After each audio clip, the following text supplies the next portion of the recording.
মা ইয়ালফিজু মিন কাউলিন ইল্লা লাদাইহি রাকীবুন আতীদ। মানুষ যে কথাই বলুক না কেন সেই কথা লেখার জন্য তার নিকট প্রহরী রয়েছে। মানুষ যদি গোপনে কোনো কথা বলে, জবান দ্বারা ফিসফিস করে যদি কোনো কথা বলে, মোবাইলে ফোনে কথা বলে, স্বামী স্ত্রী প্রেমের আলাপ করে, ভালোবাসার আলাপ করে, এরপর মানুষ হোঁচটকে উহ আ শব্দ বলে, যে কোনো আঘাতপ্রাপ্ত হয়ে মানুষ যখন উহ শব্দটা বলে ওই শব্দটা লেখা হয় মা ইয়ালফিজু মিন কাউলি ইল্লা লাদাইহি রাকীবুন আতীদ। মানুষ যে কথাই বলুক না কেন সেই কথা লেখা হয়।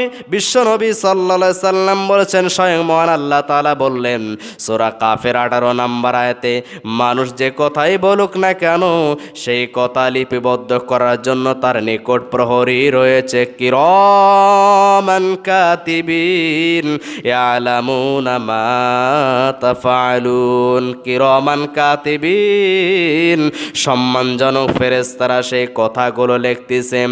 বিশ্বনবী সাল্লাল্লাহু আলাইহি সাল্লাম বলছেন, কিয়ামতের দিন মহান আল্লাহ রাব্বুল আলামিন যখন মানুষের কথার খাতাগুলো বাহির করে দেওয়া হবে, 99টা দপ্তর পাল্লা যখন বাহির করে দেওয়া হবে, খাতা যখন দেখানো হবে, মানুষ মাথায় হাত দিয়ে বলবে, হায় আফসোস, এটা এমন একটা খাতা ছোট থেকে ছোট কথাও সারা হয়নি, সবগুলো লেখা হয়েছে।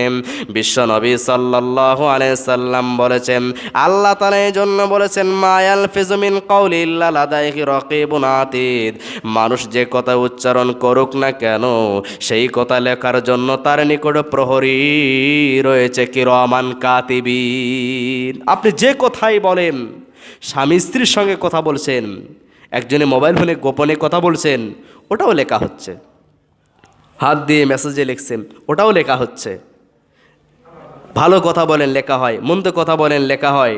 এই জবান দিয়েই তো সব কিছু হয়। হোঁচট খেয়েছেন, হোঁচট খেয়ে বলছেন, পায়ে হোঁচট খেয়েছেন, আঘাতপ্রাপ্ত এরকম শব্দ বলছেন, এটাও লেখা হচ্ছে। কোনো কথা ছাড় নাই, সব কথা লেখা হয়।